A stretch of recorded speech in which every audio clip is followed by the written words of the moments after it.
Impulse, released July 31st, 1974, directed by William Greff, written by Tony Craptacular, starring William Shatner, of all people, Ruth Ramone, Harold Oddjob Scatta. The movie opens in black and white, where a white guy is holding a katana yelling, "Banzai!" It's like, wow, we are opening with straight up racism. Hell yeah. A kid then walks in, and he sees him kissing his mom.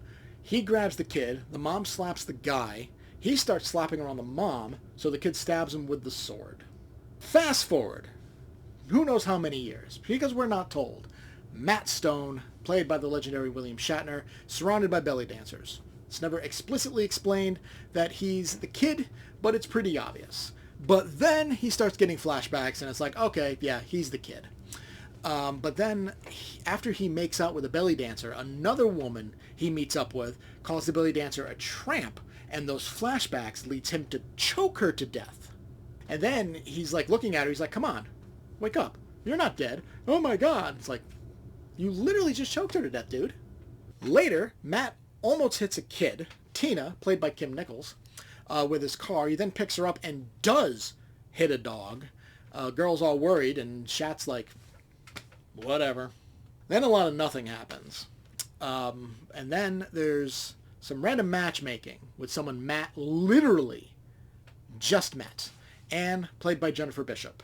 On a date, a woman with balloons bumps into Matt, and he screams in her face, in front of other people, "People like you should be ground up and made into dog food."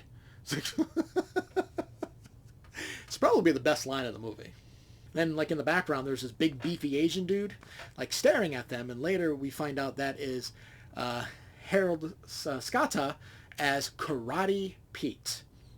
Straight up more racism, just naming the Asian guy Karate Pete. All right. But then there's a whole lot of nothing. And then that's when we meet him. He's randomly in the hotel room. He's best known as Oddjob from James Bond. He wants money. Shocker. So Matt meets him at a car wash where he tries and fails to hang him. Though speaking of failing, the rig apparently failed that was supposed to hold him in place, and it almost actually hung him, like for real.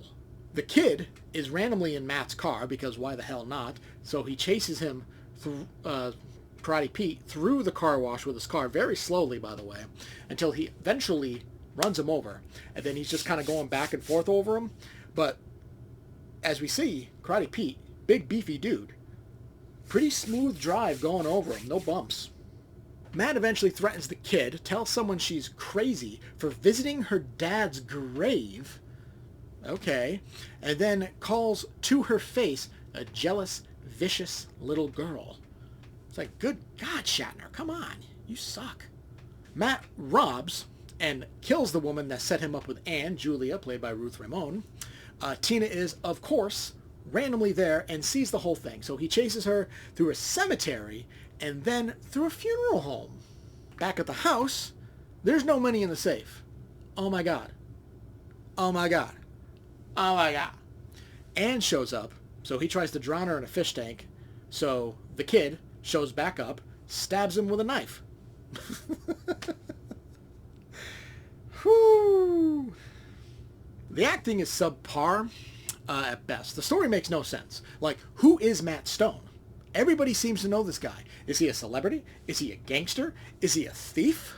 His association with Karate Pete seems to point to him being a gangster or maybe a thief, but it's never, ever confirmed. Tina is literally everywhere. It's way too convenient that she happens to be at the right place at the right time every time Matt does something bad. In his car when he kills Karate Pete, at the window when he kills Ruth. It's like, why? Shatner tries his best to be serious, but it comes off as laughable. It's not his usual Star Trek acting, but it's bad.